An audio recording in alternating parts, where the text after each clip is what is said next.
Bonjour à tous, bienvenue dans le Morning Echo du jeudi 4 juillet 2019. Alors, photo du jour, bien entendu, c'est jour d'indépendance aux États-Unis, le fameux 4 juillet. Donc, les marchés américains seront fermés, laissant donc, bien entendu, augurer de séances assez calmes sur les marchés boursiers internationaux. D'ailleurs, vous voyez que le Nikkei ce matin est en légère hausse alors que la Chine perd un peu et que surtout, c'est l'événement. Nouveau record donc pour les marchés américains. Vous voyez que le SP500, l'indice des 500 plus grandes entreprises américaines, est tout près des 3000 points, alors que je vous le rappelle, il y a 10 ans, il avait touché les 666 points, donc c'est pratiquement une augmentation de fois 4 donc en 10 ans, alors que dans le même temps, je le rappelle quand même, c'est le graphique de gauche, il y a une inversion de la courbe des taux, c'est-à-dire que les taux d'intérêt à court terme sont plus élevés que les taux d'intérêt à 10 ans, donc à long terme, et ça c'est toujours précurseur soit d'un ralentissement, soit d'une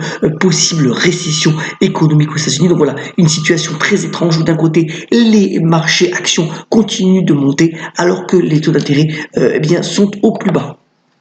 Tout ça pour dire aussi que la machine à créer des emplois aux États-Unis est en train légèrement aussi de ralentir. On aura demain les chiffres de l'emploi sur le mois de juin aux États-Unis. Et vous voyez que selon les dernières enquêtes avancées, cette machine se grippe un petit peu sous fond de ralentissement économique, et bien entendu ça aura un effet sur l'éventuelle politique monétaire de la Banque centrale américaine pour la fin de ce mois de juillet. Autre point relayé donc dans le Financial Times ce matin, c'est une étude assez intéressante qui lie finalement le libéralisme économique d'un pays avec finalement sa performance économique. Et lorsque l'on se rapproche bien entendu de droite, ça veut dire que finalement il y a un lien assez important et significatif entre les deux. Finalement, plus de liberté pour les agents économiques donne finalement plus de performance pour ceux-ci. Et voilà, ça c'est intéressant de le démontrer à travers ce graphique donc, du Financial Times ce matin.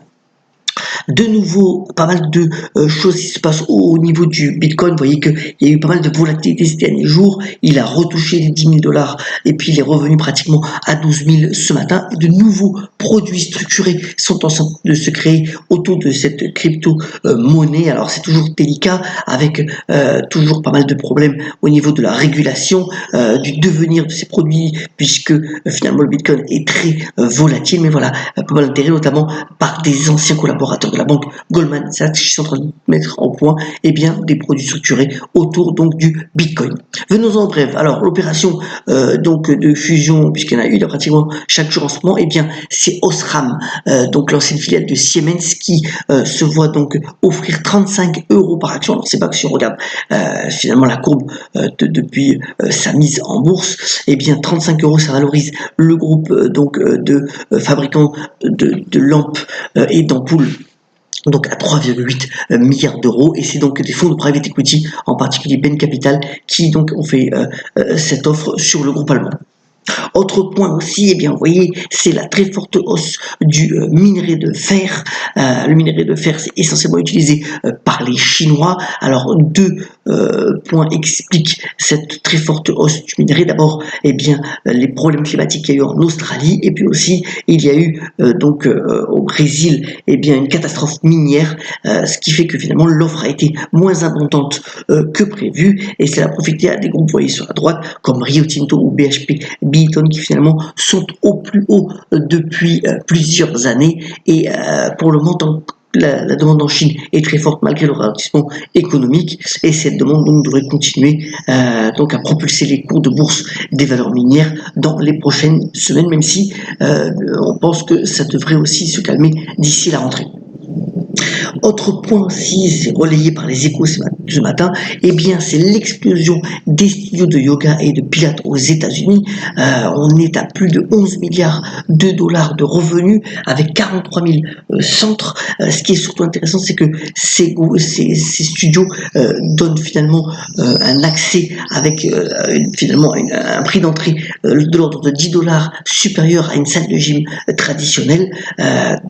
Voilà, il y a un engouement important, y compris chez les hommes, donc pour ce yoga, et vous voyez, ça profite à des valeurs, on l'avait relayé plusieurs fois dans cette chronique, comme Lululemon, l'équipementier spécialisé sur le yoga et la danse pour pouvoir vendre, puisque lui a fait un chiffre d'affaires de plus de 20% d'augmentation par rapport à 2018 quand on regarde le premier semestre, donc 2019. Voilà donc pour l'essentiel. Alors, c'est pas une question nostalgique, mais quand même, c'est en fait les 40 ans du Walkman. Pour les plus anciens, bien, ce Walkman jaune sportif était en fait finalement le précurseur de l'iPod et puis des milliers de chansons maintenant qu'on peut avoir aussi dans ces téléphones portables. Mais voilà, c'était Sony qui a quand même écoulé 220 millions de Walkman à travers le monde et ça a été véritablement le précurseur de la musique transportable qui fait donc ses 40 ans ces jours-ci.